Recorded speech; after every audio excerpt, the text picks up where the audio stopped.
into the chambers. The gentleman from Maryland, Mr. Hoyer. The gentleman from South Carolina, Mr. Clyburn. The gentleman from New Mexico, Mr. Lujan. The gentleman from New York, Mr. Jeffries. The gentlewoman from Massachusetts, Ms. Clark. The gentlewoman from Illinois, Ms. Bustos. The gentlewoman from California, into the chambers, Ms. Hill. The gentleman from Maryland, Mr. Hoyer. The gentleman from California, the gentleman from South Carolina, Mr. Clyburn. The gentleman from New Mexico, Mr. Lujan. The gentleman from New York, Mr. Jeffries. The gentlewoman from Massachusetts, Ms. Clark. The gentlewoman from Illinois, Ms. Bustos. The gentlewoman from California, into the chambers, Ms. Hill. The gentleman from Maryland, Mr. Hoyer. The gentleman from California, South Carolina, Mr. Clyburn. The gentleman from New Mexico, Mr. Lujan. The gentleman from New York, Mr. Jeffries. The gentlewoman from Massachusetts, Ms. Clark. The gentlewoman from Illinois, Ms. Bustos. The gentlewoman from California, into the chambers, Ms. Hill. The gentleman from Maryland, Mr. Hoyer. The gentleman from South Carolina, Mr. Clyburn. The gentleman from New Mexico, Mr. Lujan. The gentleman from New York, Mr. Jeffries. The gentlewoman from Massachusetts, Ms. Clark. The gentlewoman from Illinois, Ms. Bustos. The gentlewoman from California, into the chambers, Ms. Hill. The gentleman from Maryland, Mr. Hoyer. The gentleman from South Carolina, Mr. Clyburn. The gentleman from New Mexico, Mr. Lujan. The gentleman from New York, Mr. Jeffries. The gentlewoman from Massachusetts, Ms. Clark. The gentlewoman from Illinois, Ms. Bustos. The gentlewoman from California, into the chambers, Ms. Hill. The gentleman from Maryland, Mr. Hoyer. The gentleman from South Carolina, Mr. Clyburn.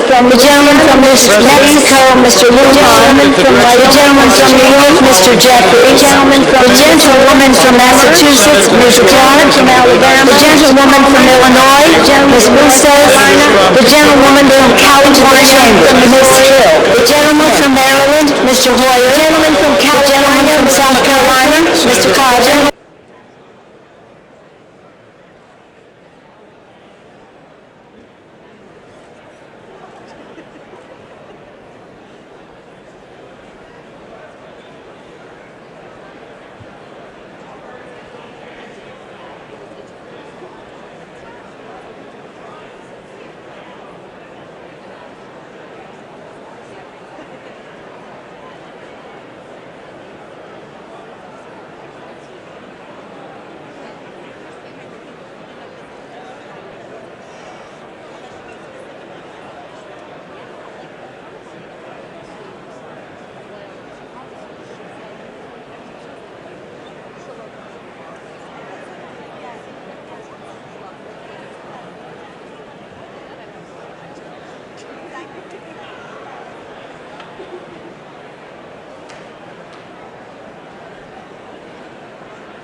Speaker, the President's Cabinet.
Thank you very much.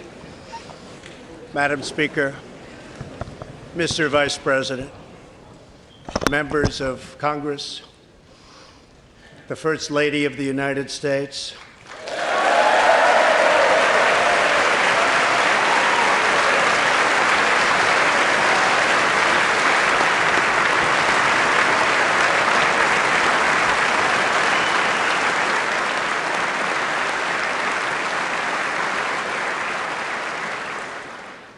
and my fellow Americans.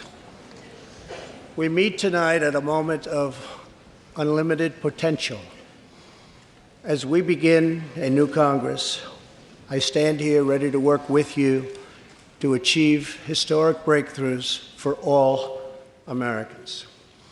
Millions of our fellow citizens are watching us now gathered in this great chamber, hoping that we will govern not as two parties, but as one nation.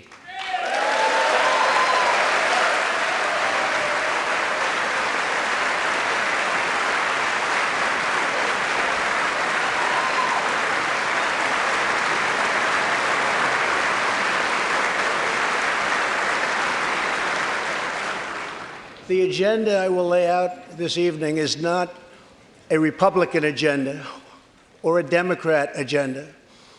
It's the agenda of the American people.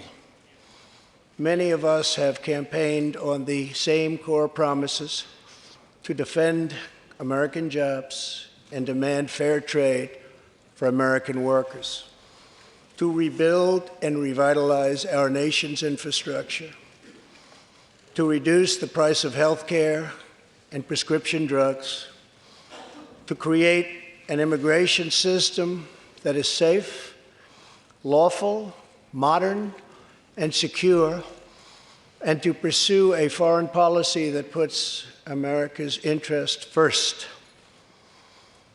There is a new opportunity in American politics if only we have the courage together to seize it.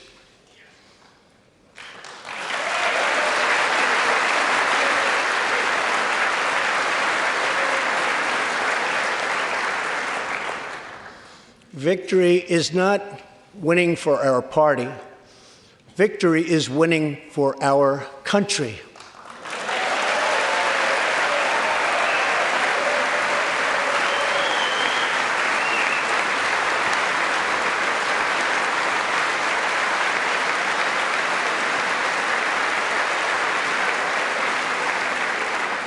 This year, America will recognize two important anniversaries that show us the majesty of America's mission and the power of American pride.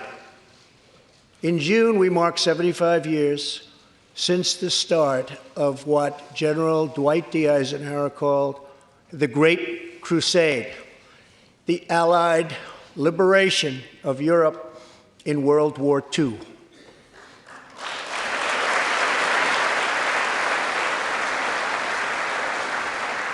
On D-Day, June 6, 1944, 15,000 young American men jumped from the sky, and 60,000 more stormed in from the sea to save our civilization from tyranny.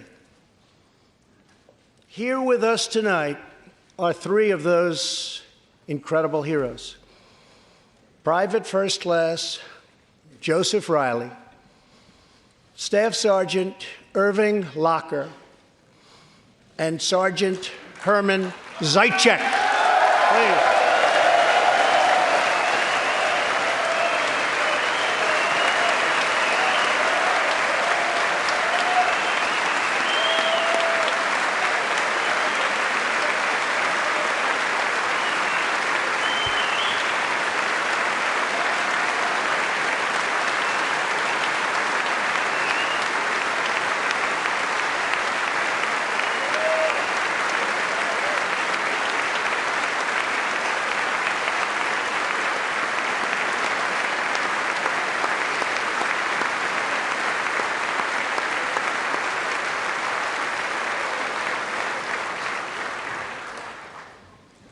gentlemen, we salute you. In 2019, we also celebrate 50 years since brave young pilots flew 250,000 miles through space to plant the American flag on the face of the moon. Half a century later, we are joined by one of the Apollo 11 astronauts who planted that flag, Buzz Aldrin.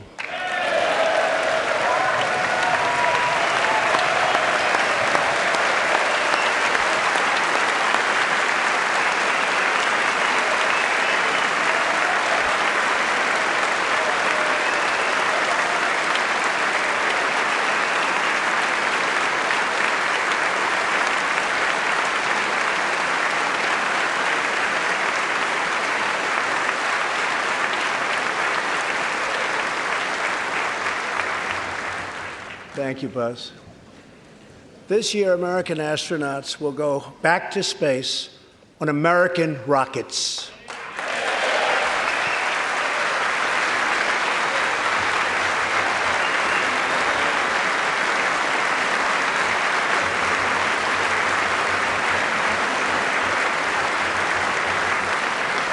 In the 20th century, America saved freedom, transformed science, redefined the middle class, and when you get down to it, there's nothing anywhere in the world that can compete with America.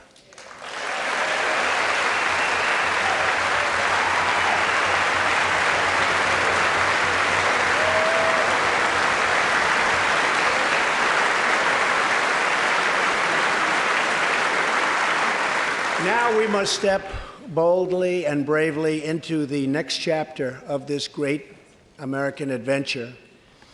And we must create a new standard of living for the 21st century. An amazing quality of life for all of our citizens is within reach. We can make our communities safer, our families stronger, our culture richer, our faith deeper, and our middle class bigger and more prosperous than ever before.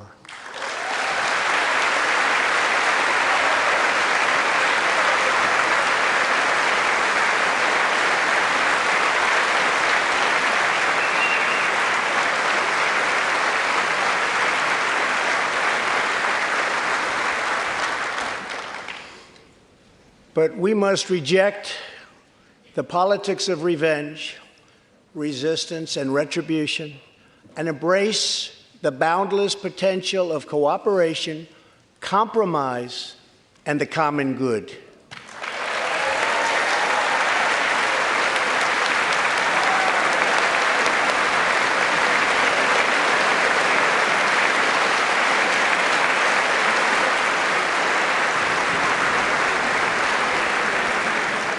Together, we can break decades of political stalemate.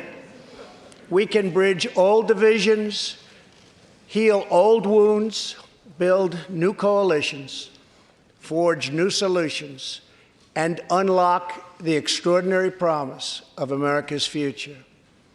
The decision is ours to make. We must choose between greatness or gridlock, results or resistance, vision or vengeance, incredible progress or pointless destruction. Tonight, I ask you to choose greatness.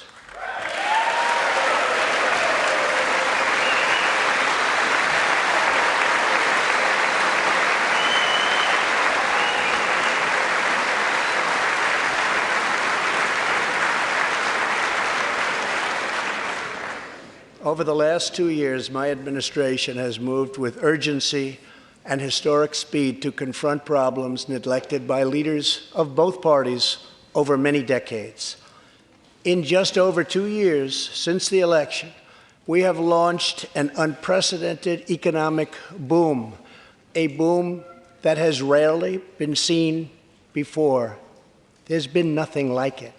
We have created 5.3 million new jobs, and importantly added 600,000 new manufacturing jobs, something which almost everyone said was impossible to do. But the fact is, we are just getting started.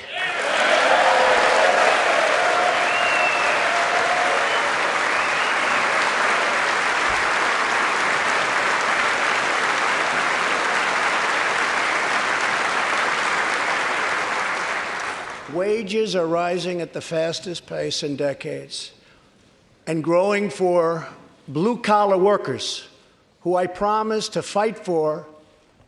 They're growing faster than anyone else thought possible. Nearly 5 million Americans have been lifted off food stamps.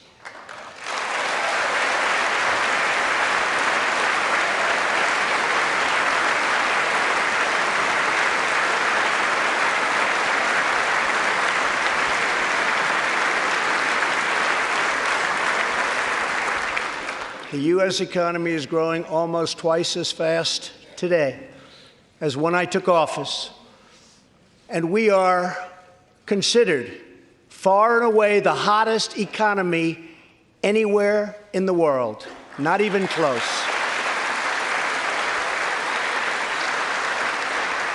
Unemployment has reached the lowest rate in over half a century.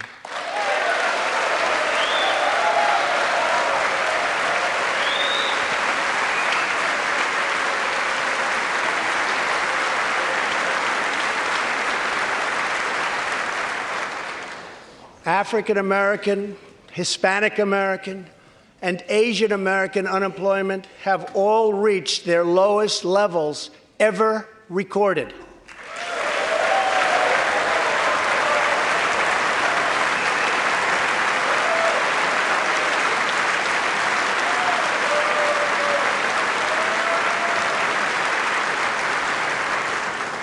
Unemployment for Americans with disabilities has also reached an all-time low.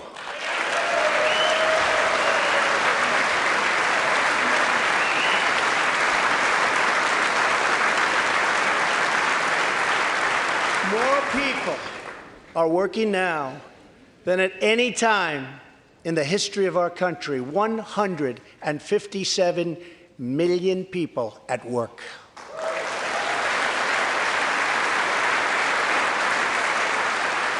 We passed a massive tax cut for working families and doubled the child tax credit.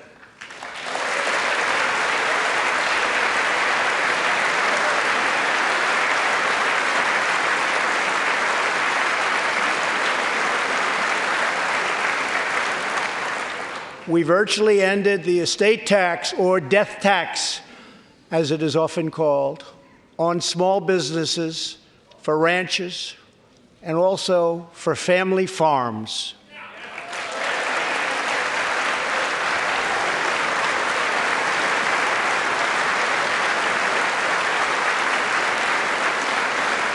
We eliminated the very unpopular Obamacare individual mandate penalty.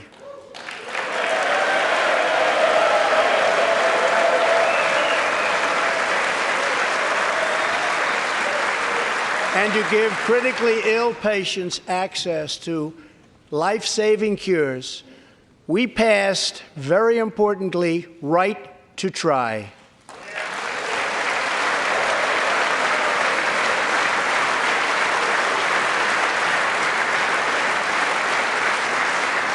My administration has cut more regulations in a short period of time than any other administration during its entire tenure.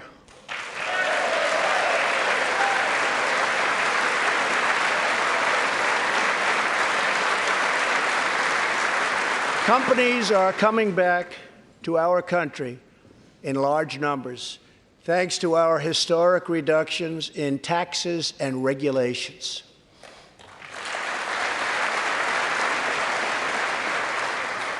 And we have unleashed a revolution in American energy. The United States is now the #1 producer of oil and natural gas anywhere in the world.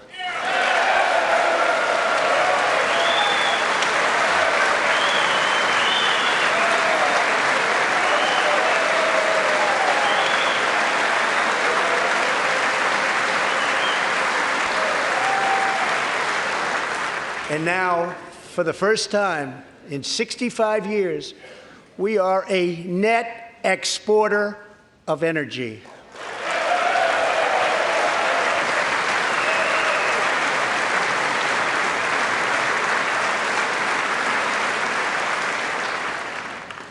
After 24 months of rapid progress, our economy is the envy of the world. Our military is the most powerful on earth by far. And America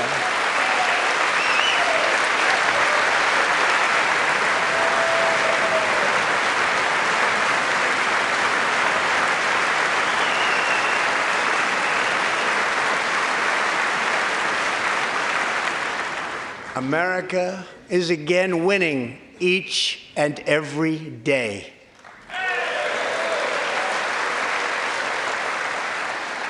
Members of Congress, the state of our union is strong.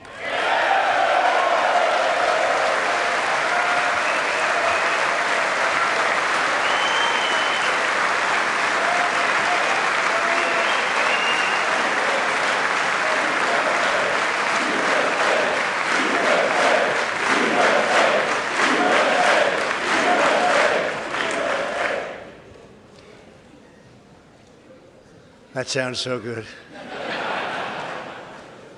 Our country is vibrant, and our economy is thriving like never before. On Friday, it was announced that we added another 304,000 jobs last month alone, almost double the number expected.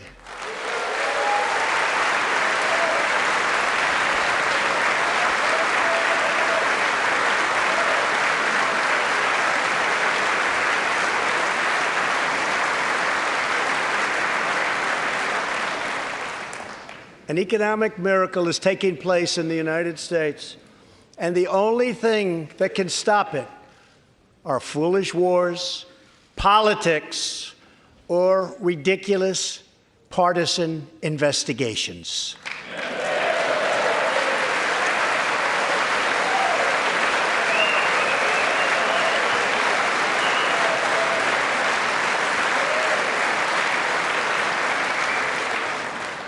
If there is going to be peace and legislation, there cannot be war and investigation. It just doesn't work that way. We must be united at home to defeat our adversaries abroad. This new era of cooperation can start with finally confirming the more than 300 highly qualified nominees who are still stuck in the Senate, in some cases years and years waiting. Not right.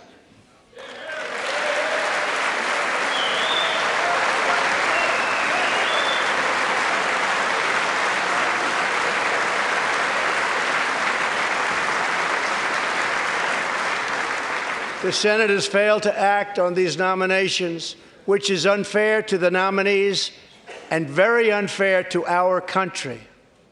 Now is the time for bipartisan action. Believe it or not, we have already proven that that's possible.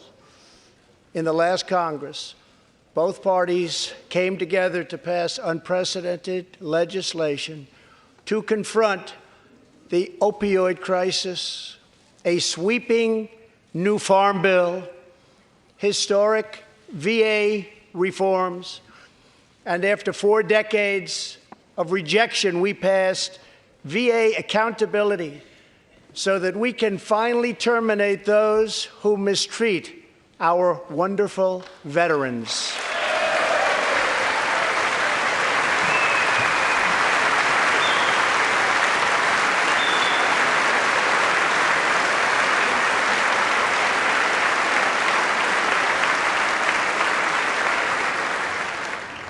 And just weeks ago, both parties united for groundbreaking criminal justice reform. They said it couldn't be done.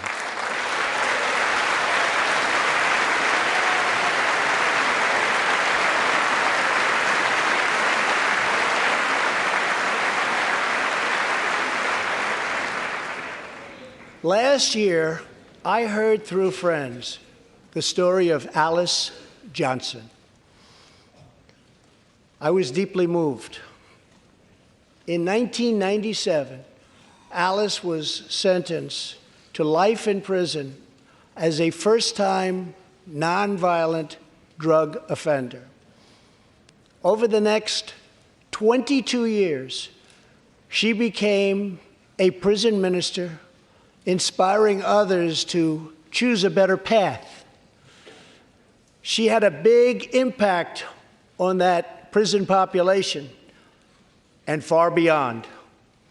Alice's story underscores the disparities and unfairness that can exist in criminal sentencing and the need to remedy this total injustice.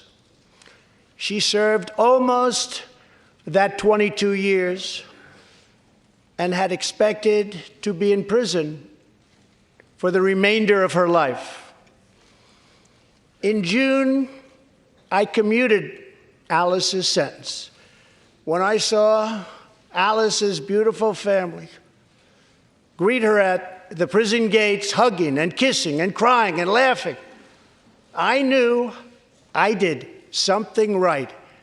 Alice is with us tonight, and she is a terrific woman. Terrific. Alice, please.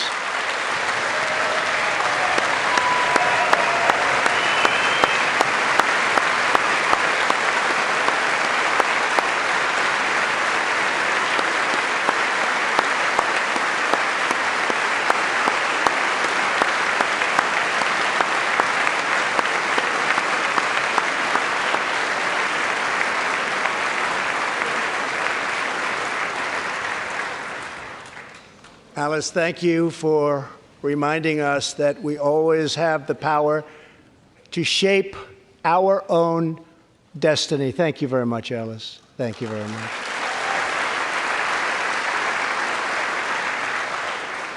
Inspired by stories like Alice's, my administration worked closely with members of both parties to sign the First Step Act into law. Big deal. It's a big deal.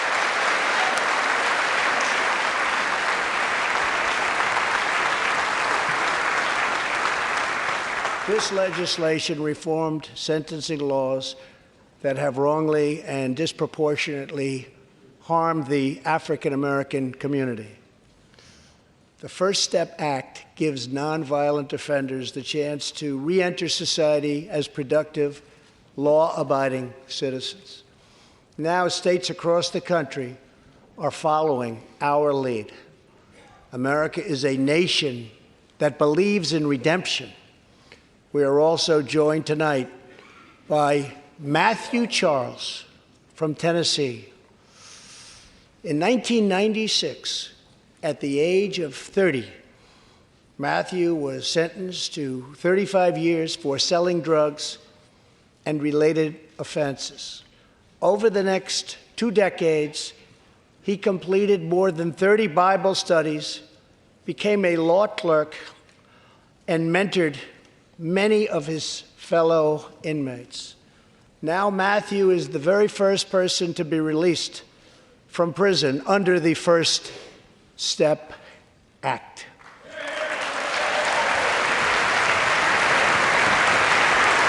Matthew, please.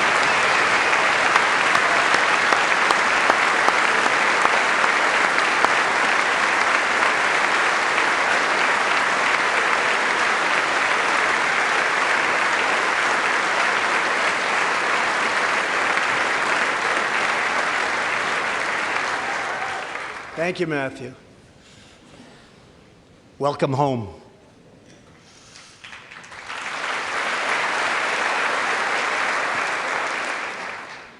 Now, Republicans and Democrats must join forces again to confront an urgent national crisis. Congress has 10 days left to pass a bill that will fund our government, protect our homeland, and secure our very dangerous southern border.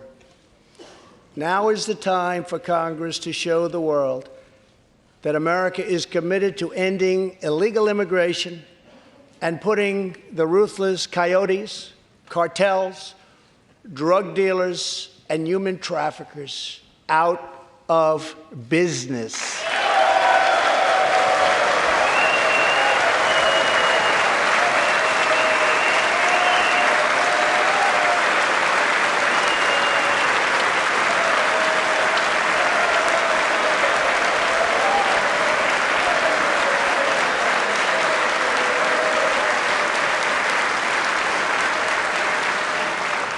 As we speak, large, organized caravans are on the march to the United States. We have just heard that Mexican cities, in order to remove the illegal immigrants from their communities, are getting trucks and buses to bring them up to our country in areas where there is little border protection. I have ordered another 3,750 troops to our southern border to prepare for this tremendous onslaught. This is a moral issue. The lawless state of our southern border is a threat to the safety, security, and financial well-being of all America.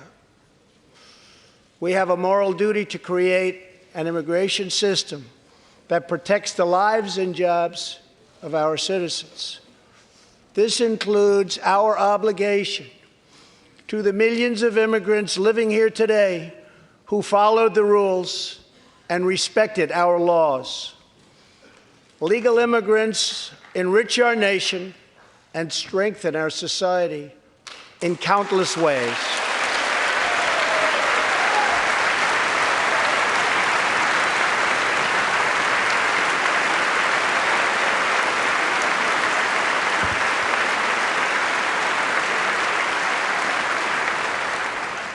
I want people to come into our country in the largest numbers ever, but they have to come in legally.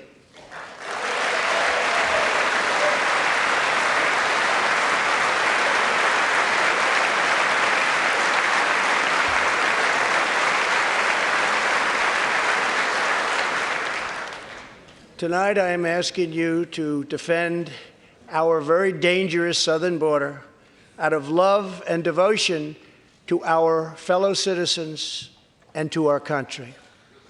No issue better illustrates the divide between America's working class and America's political class than illegal immigration.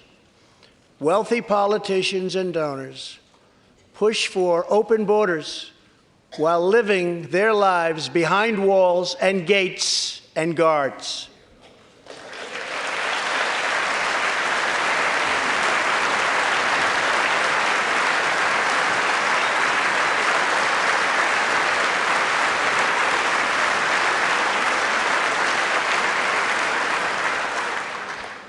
Meanwhile, working-class Americans are left to pay the price for mass illegal immigration.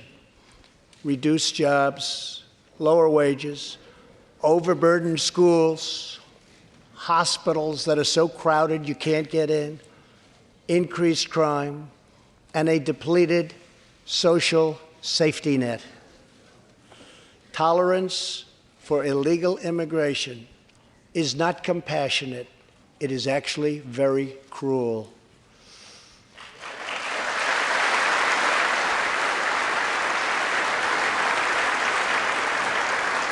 One in 3 women is sexually assaulted on the long journey north.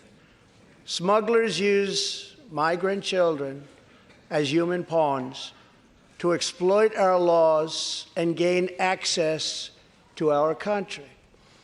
Human traffickers and sex traffickers take advantage of the wide open areas between our ports of entry to smuggle thousands of young girls and women into the United States and to sell them into prostitution and modern-day slavery. Tens of thousands of innocent Americans are killed by lethal drugs that cross our border and flood into our cities, including meth, heroin, cocaine, and fentanyl. The savage gang, MS-13, now operates in at least 20 different American states, and they almost all come through our southern border. Just yesterday, an MS-13 gang member was taken into custody for a fatal shooting on a subway platform in New York City. We are removing these gang members by the thousands, but until we secure our border, they're going to keep streaming right back in. Year after year, countless Americans are murdered by criminal, illegal aliens. I've gotten to know many wonderful angel moms and dads and families. No one should ever have to suffer the horrible heartache that they have had to endure. Here tonight is Deborah Bissell. Just 3 weeks ago, Deborah's parents, Gerald and Sharon, were burglarized and shot to death in their Reno, Nevada home by an illegal alien. They were in their 80s and are survived by 4 children, 11 grandchildren, and 20 great-grandchildren. Also here tonight are Gerald and Sharon's granddaughter, Heather, and great-granddaughter, Madison. To Deborah, Heather, Madison, please stand.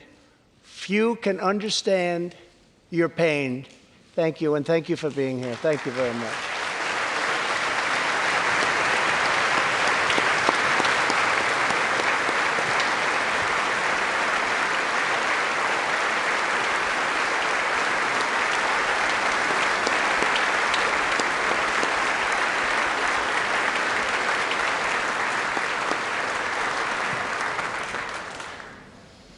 I will never forget, and I will fight for the memory of Gerald and Sharon, that it should never happen again. Not one more American life should be lost because our nation failed to control its very dangerous border. In the last 2 years, our brave ICE officers made 266,000 arrests of criminal aliens, including those charged or convicted of nearly 100,000 assaults, 30,000 sex crimes, and 4,000 killings or murders. We are joined tonight by one of those law enforcement heroes, ICE Special Agent Elvin Hernandez. When Elvin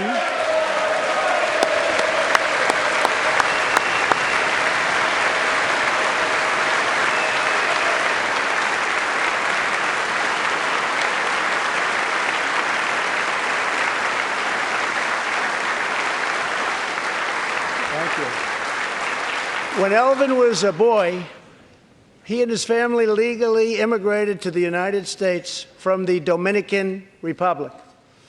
At the age of 8, Elvin told his dad he wanted to become a special agent. Today, he leads investigations into the scourge of international sex trafficking. Elvin says that if I can make sure these young girls get their justice, I've really done my job.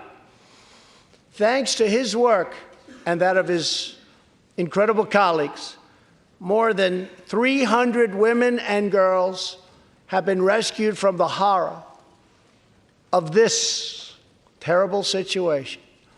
And more than 1,500 sadistic traffickers have been put behind bars.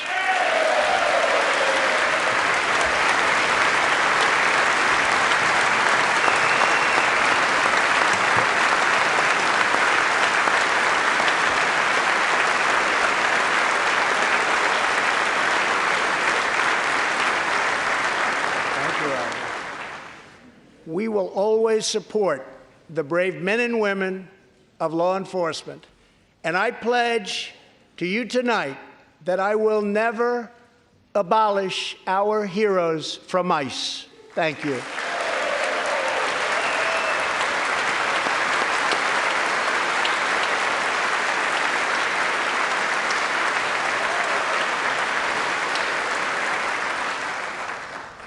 My administration has sent to Congress a common-sense proposal to end the crisis on the southern border.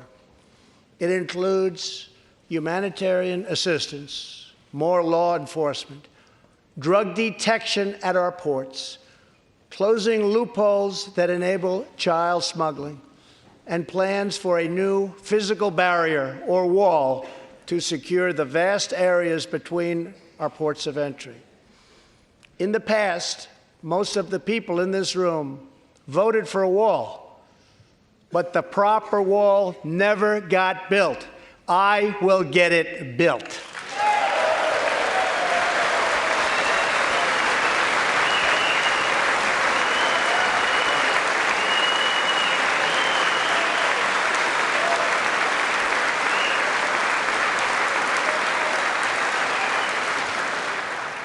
This is a smart, strategic, see-through steel barrier, not just a simple concrete wall. It will be deployed in the areas identified by the border agents as having the greatest need, and these agents will tell you where walls go up, illegal crossings go way, way down.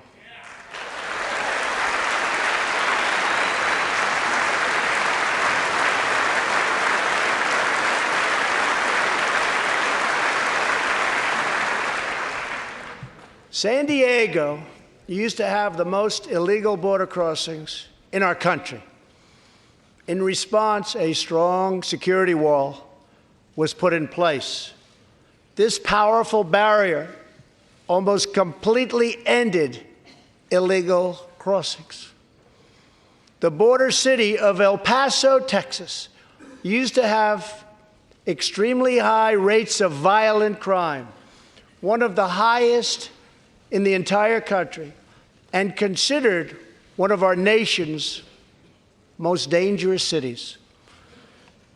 Now, immediately upon its building, with a powerful barrier in place, El Paso is one of the safest cities in our country. Simply put, walls work and walls save lives.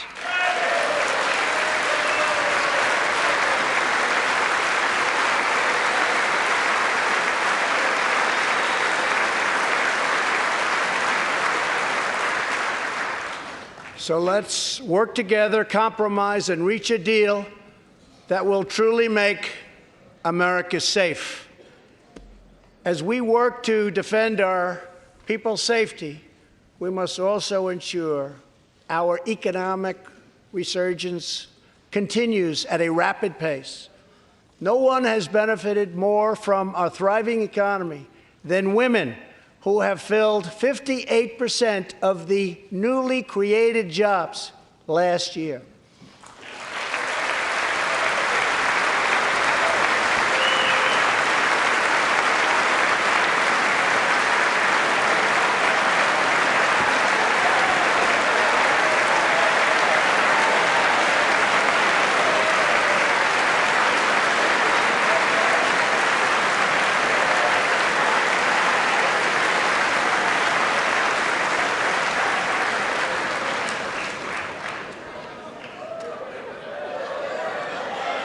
You weren't supposed to do that. Thank you very much. Thank you very much. All Americans can be proud that we have more women in the workforce than ever before.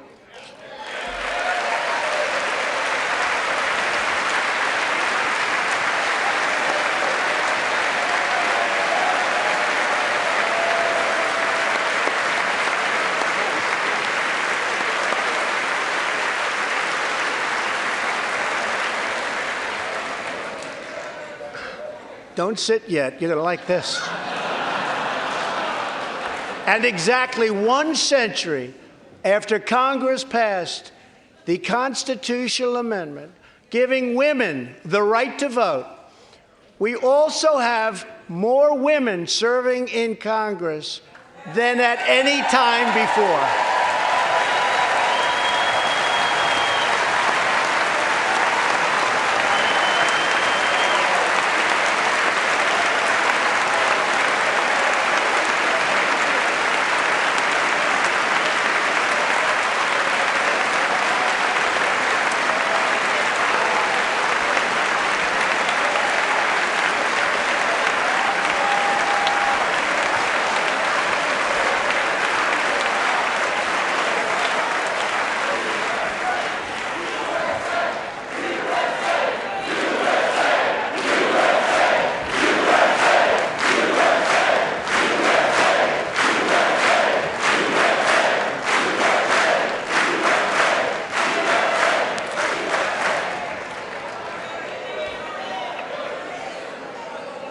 That's great. Really great. And congratulations. That's great. As part of our commitment to improving opportunity for women everywhere, this Thursday, we are launching the first ever government-wide initiative focused on economic empowerment for women in developing countries. To build on, thank you. To build on our incredible economic success, one priority is paramount: reversing decades of calamitous trade policies. So bad. We are now making it clear to China that after years of targeting our industries and stealing our intellectual property, the theft of American jobs and wealth has come to an end.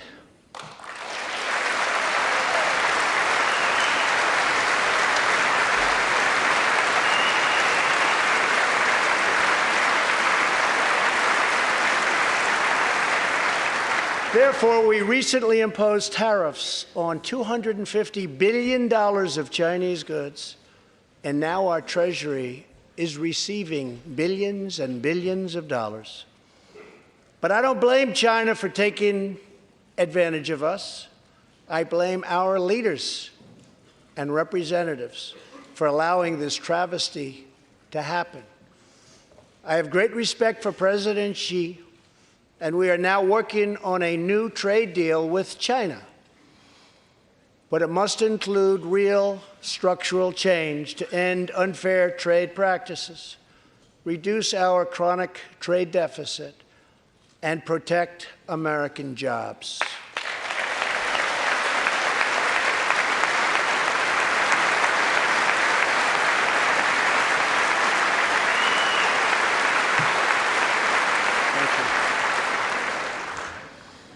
Another historic trade blunder was the catastrophe known as NAFTA. I have met the men and women of Michigan, Ohio, Pennsylvania, Indiana, New Hampshire, and many other states whose dreams were shattered by the signing of NAFTA. For years, politicians promised them they would renegotiate for a better deal. But no one ever tried until now. Our new U.S.-Mexico-Canada agreement, the USMCA, will replace NAFTA and deliver for American workers like they haven't had delivered to for a long time. I hope you can pass the USMCA into law so that we can bring back our manufacturing jobs in even greater numbers, expand American agriculture, protect intellectual property, and ensure that more cars are proudly stamped with our 4 beautiful words: Made in the USA.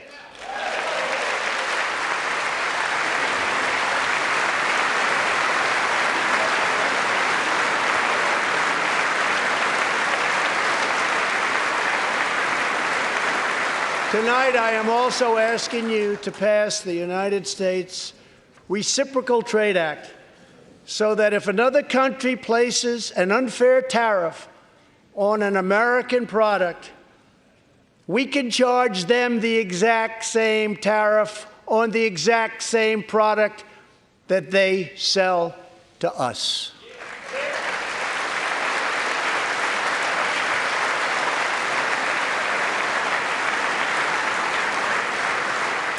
Both parties should be able to unite for a great rebuilding of America's crumbling infrastructure.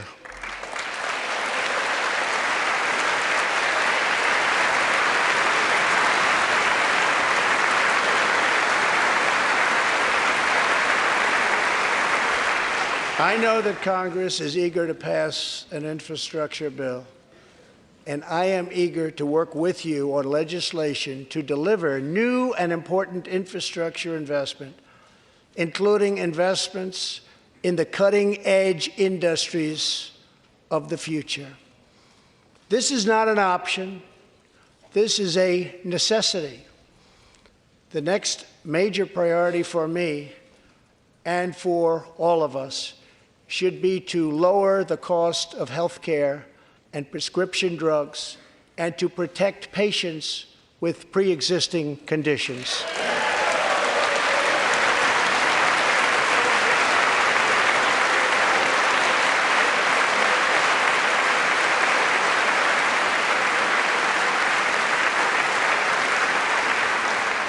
Already as a result of my administration's efforts in 2018, drug prices experienced their single largest decline in 46 years.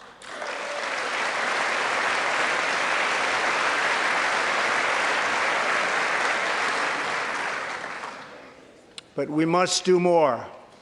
It's unacceptable that Americans pay vastly more than people in other countries for the exact same drugs, often made in the exact same place. This is wrong, this is unfair, and together we will stop it, and we'll stop it fast.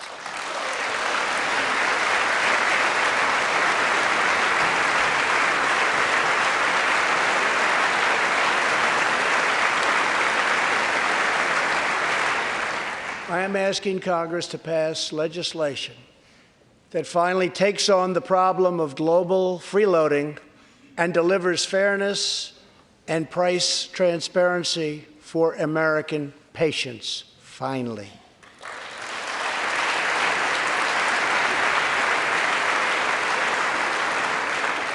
We should also require drug companies, insurance companies, and hospitals to disclose real prices to foster competition and bring costs way down.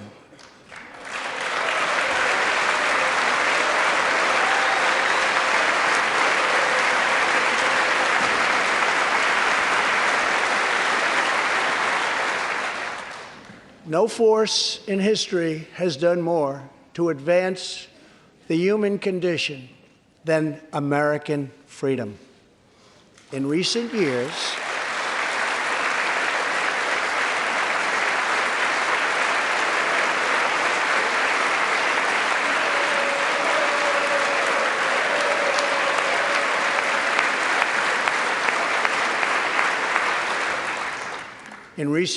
we have made remarkable progress in the fight against HIV and AIDS. Scientific breakthroughs have brought a once distant dream within reach. My budget will ask Democrats and Republicans to make the needed commitment to eliminate the HIV epidemic in the United States within 10 years. We have made incredible strides, incredible.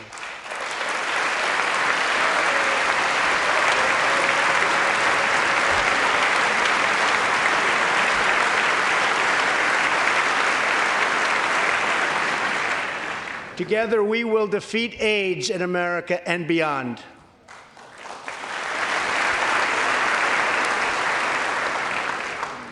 Tonight, I am also asking you to join me in another fight that all Americans can get behind, the fight against childhood cancer.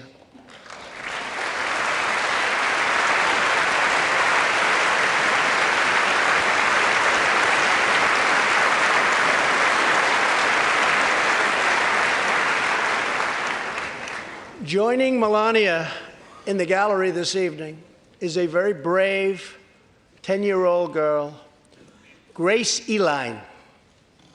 Every birthday,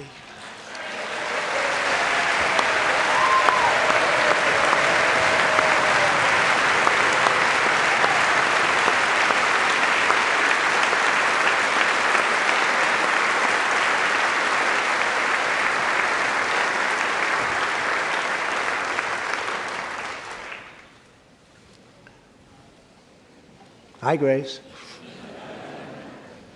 Every birthday since she was 4, Grace asked her friends to donate to St. Jude's Children's Hospital.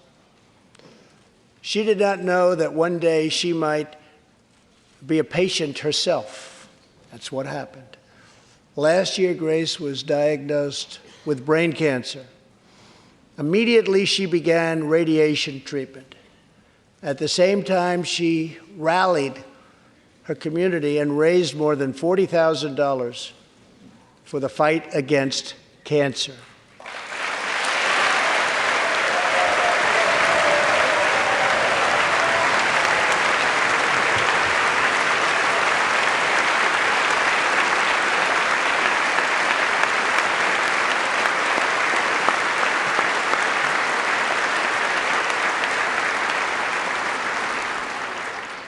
When Grace completed treatment last fall, her doctors and nurses cheered. They loved her. They still love her. With tears in their eyes as she hung up a poster that read, "Last day of chemo."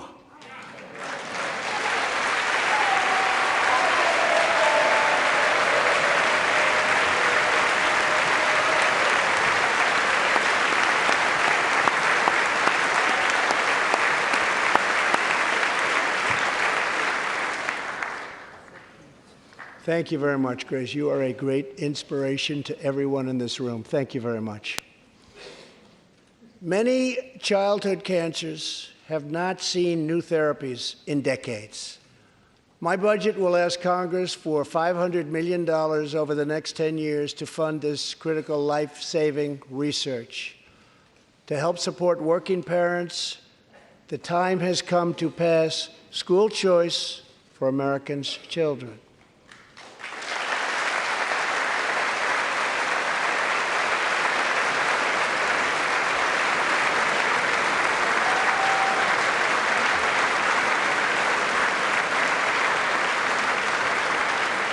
I am also proud to be the first president to include in my budget a plan for nationwide paid family leave so that every new parent has the chance to bond with their newborn child.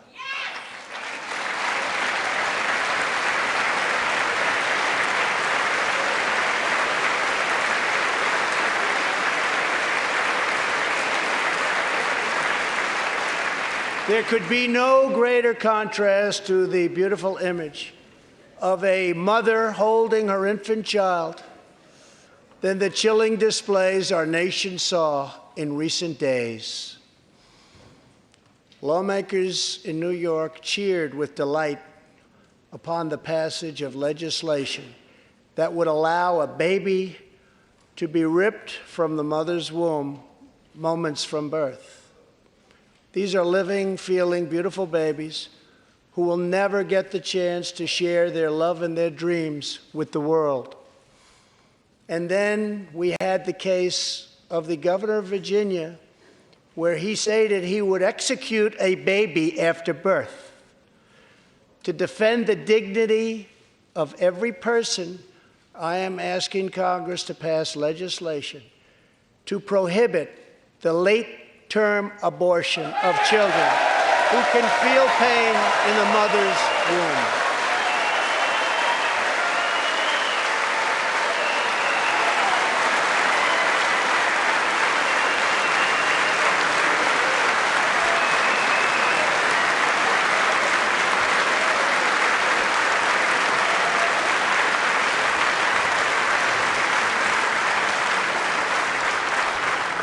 Let us work together to build a culture that cherishes innocent life.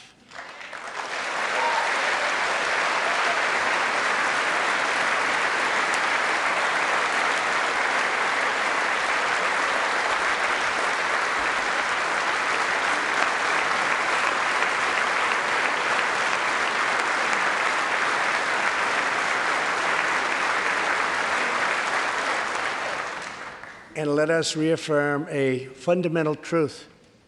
All children, born and unborn, are made in the holy image of God. The final part of my agenda is to protect American security. Over the last 2 years, we have begun to fully rebuild the United States military with $700 billion last year and $716 billion this year. We are also getting other nations to pay their fair share. Finally.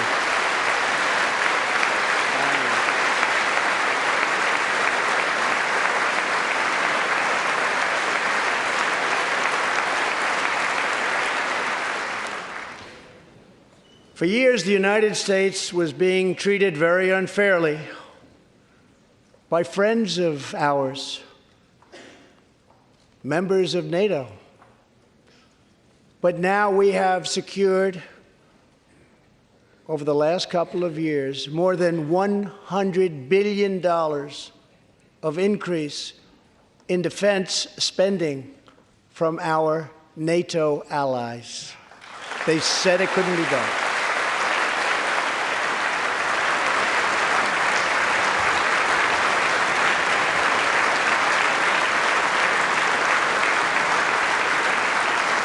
As part of our military buildup, the United States is developing a state-of-the-art missile defense system.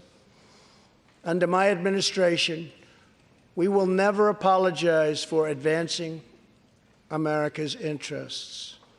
For example, decades ago, the United States entered into a treaty with Russia in which we agreed to limit and reduce our missile capability. While we followed the agreement and the rules to the letter, Russia repeatedly violated its terms. It's been going on for many years. That is why I announced that the United States is officially withdrawing from the Intermediate Range Nuclear Forces Treaty, or INF Treaty. Perhaps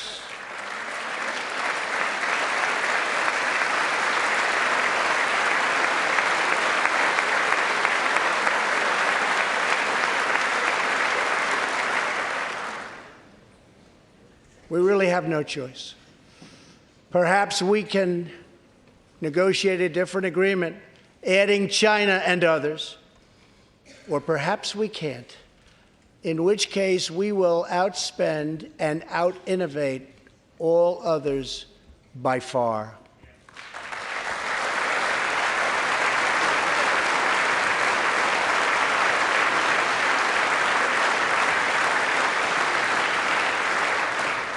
As part of a bold new diplomacy, we continue our historic push for peace on the Korean Peninsula.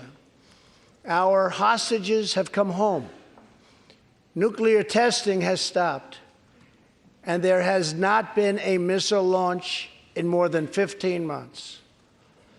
If I had not been elected President of the United States, we would right now, in my opinion, be in a major war with North Korea.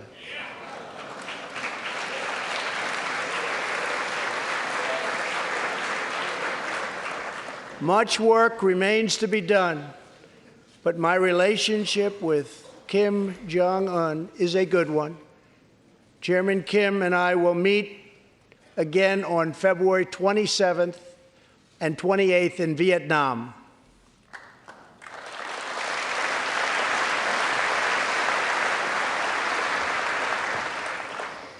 2 weeks ago, the United States officially recognized the legitimate government of Venezuela and its new president, Juan Guaido.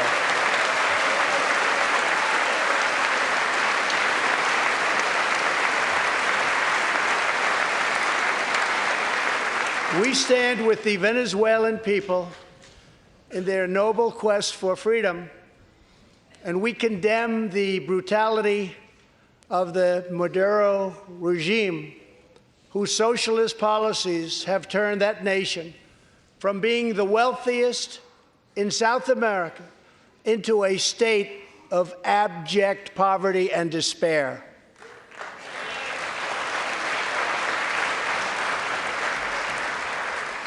Here in the United States, we are alarmed by the new calls to adopt socialism in our country.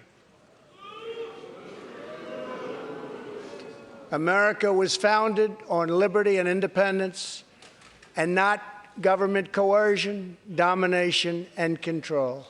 We are born free, and we will stay free.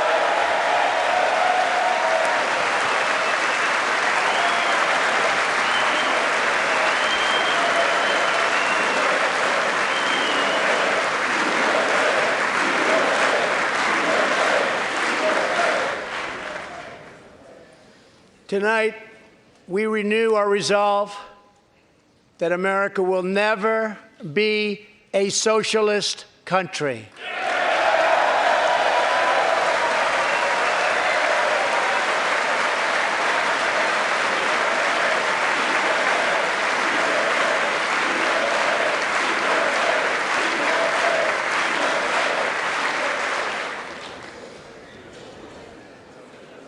One of the most complex set of challenges we face, and have for many years, is in the Middle East.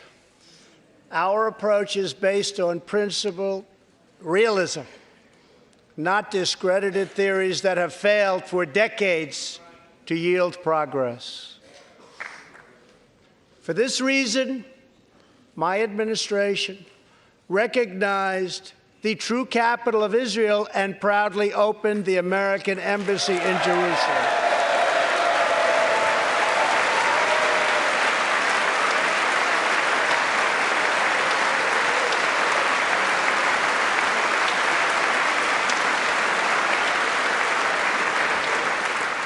Our brave troops have now been fighting in the Middle East for almost 19 years.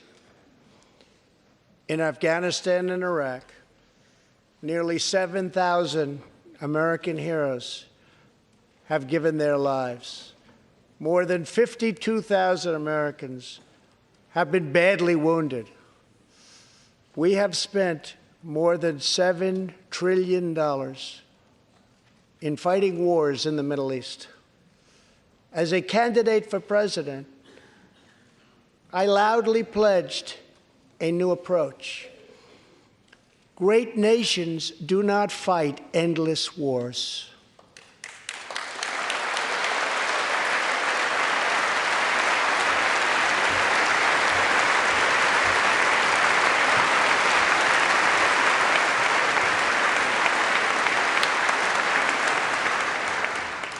When I took office, ISIS controlled more than 20,000 square miles in Iraq and Syria just 2 years ago. Today, we have liberated virtually all of the territory from the grip of these bloodthirsty monsters. Now, as we work with our allies to destroy the remnants of ISIS, it is time to give our brave warriors in Syria a warm welcome home. I have also accelerated our negotiations to reach, if possible, a political settlement in Afghanistan.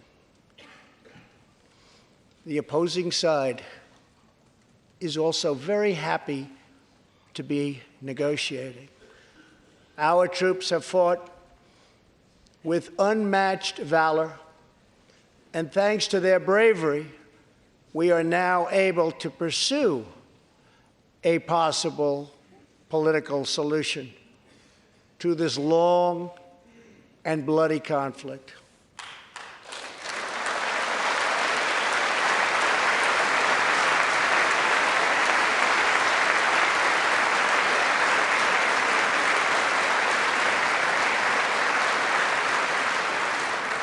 In Afghanistan, my administration is holding constructive talks with a number of Afghan groups, including the Taliban. As we make progress in these negotiations, we will be able to reduce our troops' presence and focus on counterterrorism, and we will indeed focus on counterterrorism. We do not know whether we'll achieve an agreement, but we do know that after 2 decades of war, the hour has come to at least try for peace, and the other side would like to do the same thing. It's time.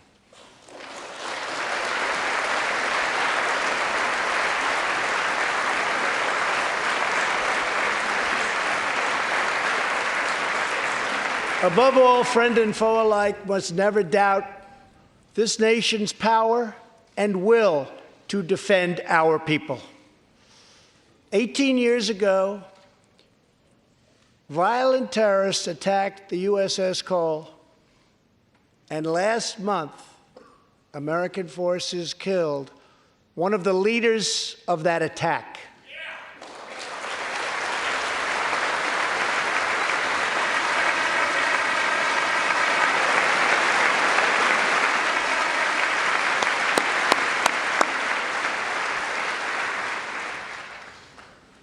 We are honored to be joined tonight by Tom Wibberley, whose son, Navy seaman Craig Wibberley, was one of the 17 sailors we tragically lost. Tom, we vow to always remember the heroes of the USS Cole. Thank you, Tom.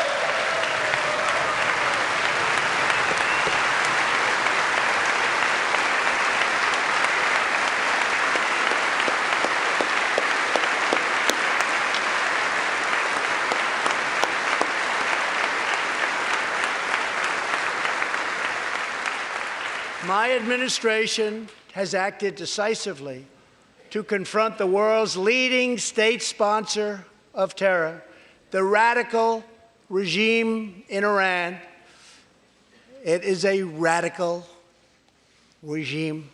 They do bad, bad things. To ensure this corrupt dictatorship never acquires nuclear weapons, I withdrew the United States from the disastrous Iran nuclear deal.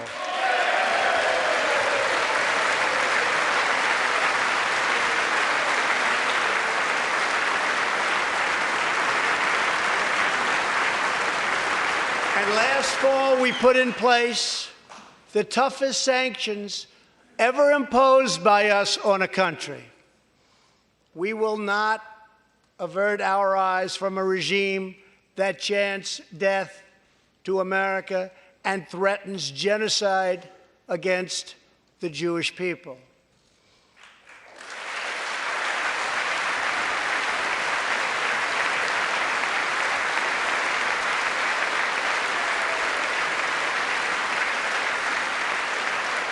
We must never ignore the vile poison of anti-Semitism or those who spread its venomous creed. With one voice, we must confront this hatred anywhere and everywhere it occurs. Just months ago, 11 Jewish Americans were viciously murdered in an anti-Semitic attack on the Tree of Life Synagogue in Pittsburgh.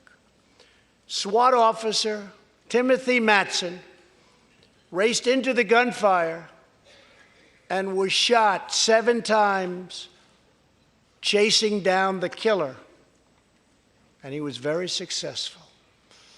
Timothy has just had his 12th surgery, and he's going in for many more. but he made the trip to be here with us tonight. Officer Mattson, please.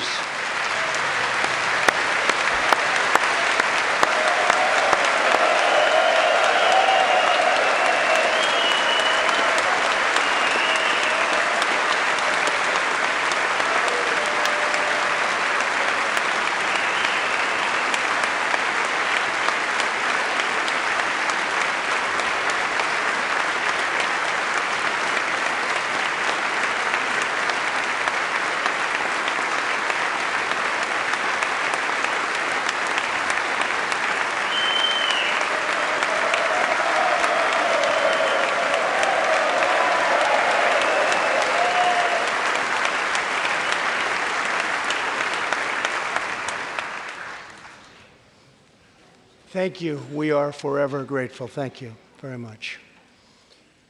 Tonight, we are also joined by Pittsburgh survivor, Judah Samet. He arrived at the synagogue as the massacre began. But not only did Judah narrowly escape death last fall, more than 7 decades ago, he narrowly survived the Nazi concentration camps. Today is Judah's 81st birthday.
They wouldn't do that for me, Judah. Judah says he can still remember the exact moment nearly 75 years ago, after 10 months in a concentration camp, when he and his family were put on a train and told they were going to another camp. Suddenly, the train screeched to a very strong halt. A soldier appeared. Judah's family braced for the absolute worst. Then his father cried out with joy, "It's the Americans! It's the Americans!"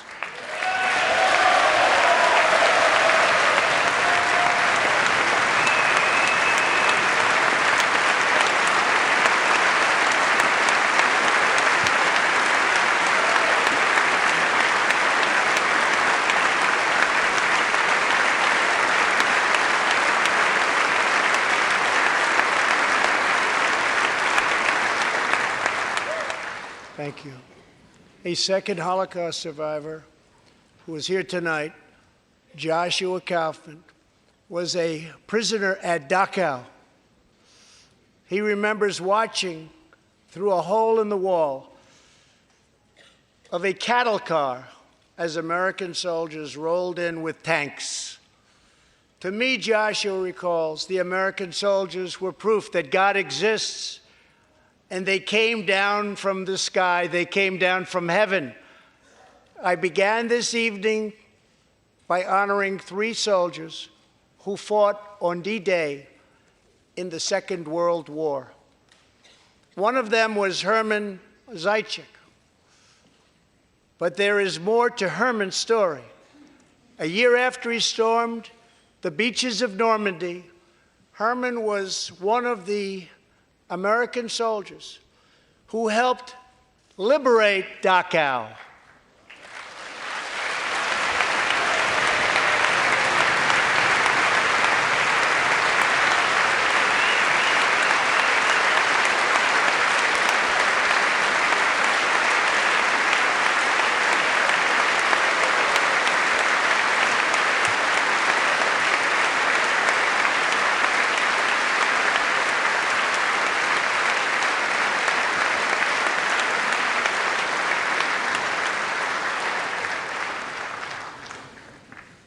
He was one of the Americans who helped rescue Joshua from that hell on earth. Almost 75 years later, Herman and Joshua are both together in the gallery tonight, seated side by side, here in the home of American freedom. Herman and Joshua, your presence this evening is very much appreciated. Thank you very much.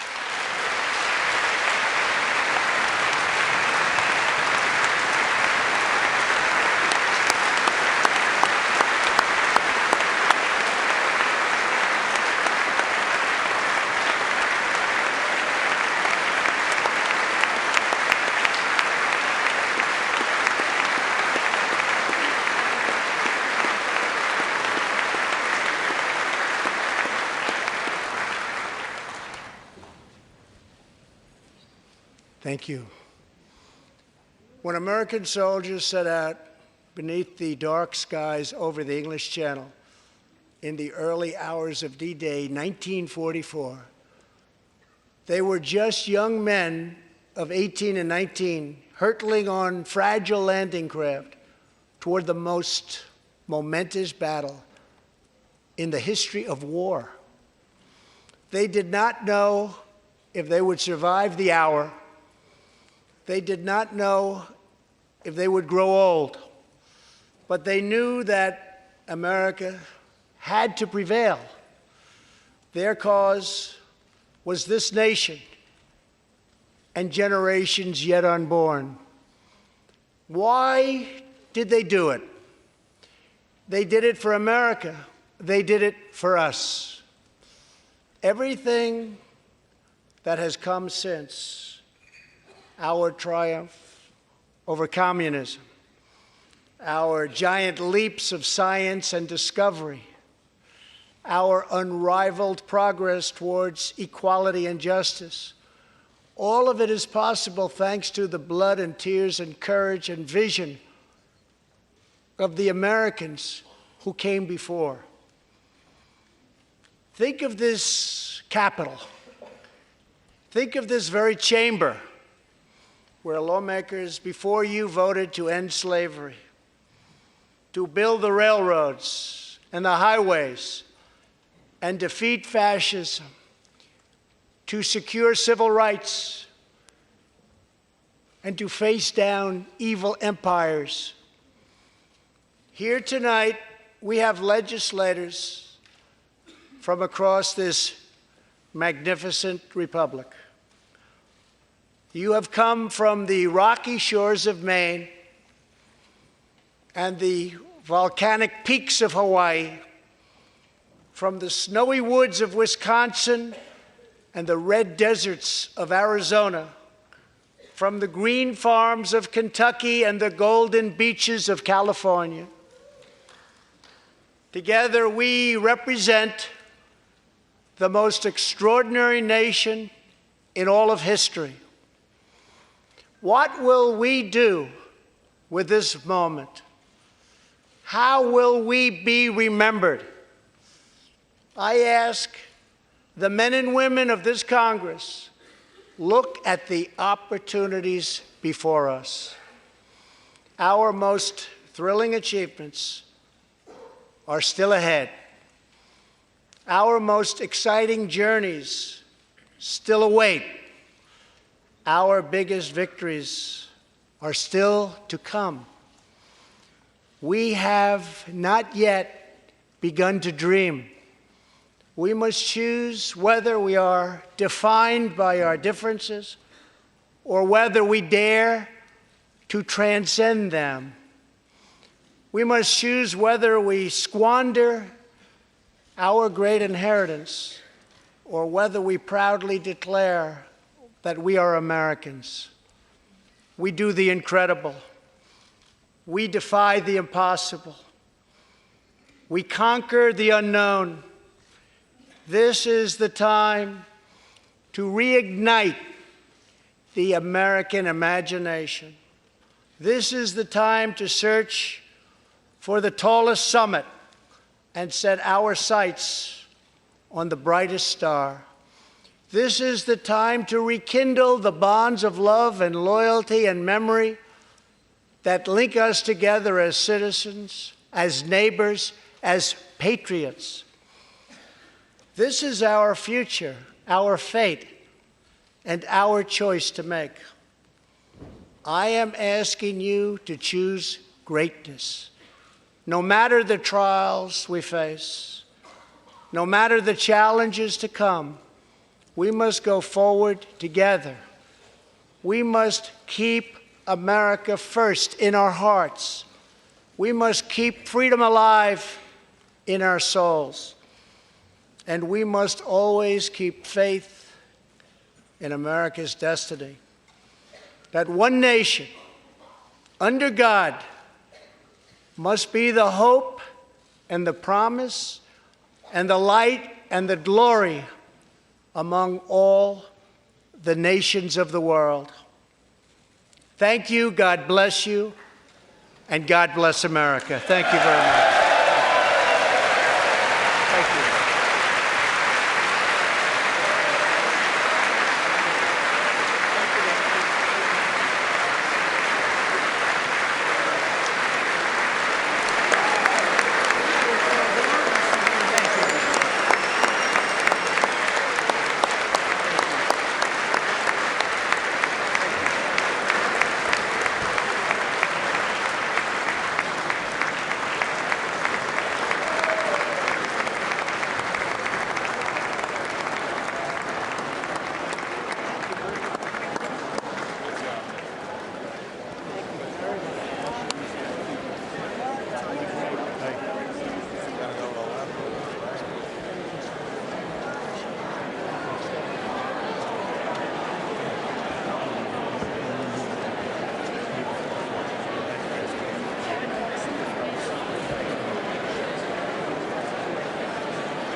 Over to your left just a little bit, Jim. Great space. Good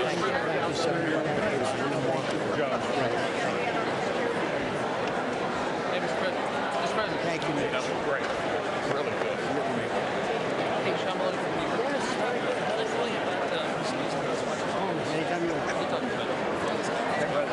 Thank you very much, Todd. Thank you, man. Let's talk about this. The mothers appreciate you. This is it? Yeah. I will take care of it. We'll talk about it. That's what you did. It was. Thank you, Ryan. Keep milking down the court. Really terrific. Thanks, David. There we go. Hearing of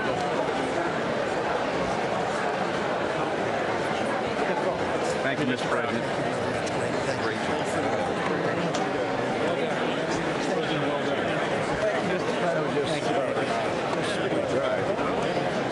You're good, Chen? Yeah. Chen, you good? Thanks, Phil. Thanks, man.